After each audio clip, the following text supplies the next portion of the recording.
ఒకరు వద్దు మహాప్రభో అంటుంటే మరొకరు వదల బొమ్మాలి వదల అంటున్నారు. టీడీపీ జనసేన పొత్తు తర్వాత సీన్ మారుతుంది అనుకుంటే ఇంకా ఎక్కువైంది. రోజుకో లేఖాస్త్రంతో కాపు నేత హరిరామ జోగయ్య విరుచుకుపడుతుంటే ఏం చేయాలో అర్థం కాక తలపట్టుకుంటున్నారు పవన్.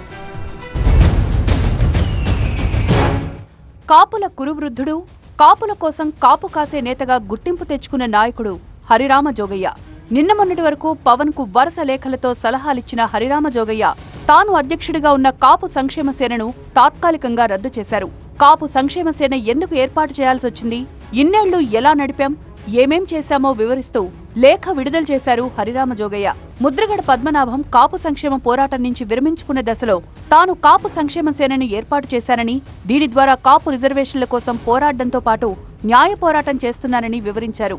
తన కొడుకు రాజకీయ లబ్ధి కోసం ఎప్పుడూ ప్రయత్నించలేదన్నారు హరిరామ జోగయ్య. కాపులను యాచించే స్థాయి నుంచి శాసించే స్థాయికి తీసుకురావడానికి ప్రయత్నించానే తప్ప తన స్వలాభం కోసం ఎన్నడూ చూసుకోలేదన్నారు.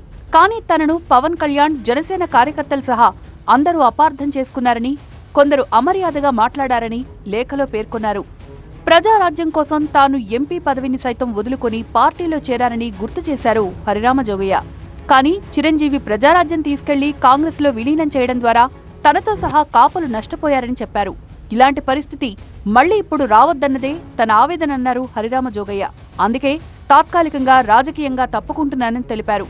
కాపు సంక్షేమ సేనలో అన్ని కార్యవర్గాలు, అనుబంధ సంఘాలు, వివిధ వ్యక్తుల హోదాలు రద్దవుతాయని స్పష్టం చేశారు.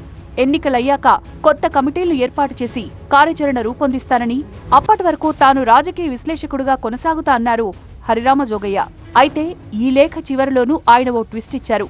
జనసేన ఇలా నడుచుకోవాలి, పొత్తుతో అధికారం శాసించే స్థాయిలో ఉండాలంటూ నెల రోజులుగా వరుస లేఖలు రాసిన హరిరామ జోగయ్య ఇదే చివరి లేఖ అంటూ ప్రతి లెటర్ రిలీజ్ చేసే ముందు చెప్పుకొచ్చారు.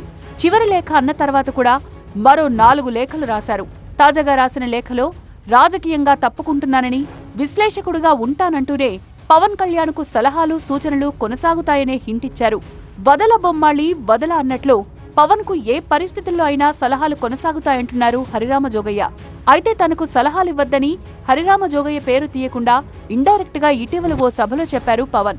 పవన్ పరోక్ష వ్యాఖ్యల తర్వాత కూడా టీడీపీ, జనసేన జయహో బీసీ పేరుతో సభ జరిపాక బీసీ డిక్లరేషన్ సరే, కాపుల డిక్లరేషన్ ఎప్పుడంటూ ఈ నెల 6న లేఖ రాశారు హరిరామ జోగయ్య. 52% ఉన్న బీసీలకు 10 అంశాలతో డిక్లరేషన్ ప్రకటిస్తే జనాభాలో 25% ఉన్న కాపు, బలిజ, తెలగ, ఒంటరి కులాల పరిస్థితి ఏంటని ప్రశ్నించారు. ఒకవైపు వద్దు మహాప్రభో అంటూ పవన్ చేతులెత్తి మొక్కుతున్నా, మరోవైపు కాపు నేత హరిరామ జోగయ్య మాత్రం లేఖాస్త్రాలు సంధించడం ఇప్పట్లో ఆగేలా లేదు. రాజకీయంగా తప్పుకుంటానని చెప్తున్నా, విశ్లేషకుడిగా పవన్ కు సలహాలిస్తూనే ఉంటాను అనడం సరికొత్త ట్విస్ట్ గా మారింది.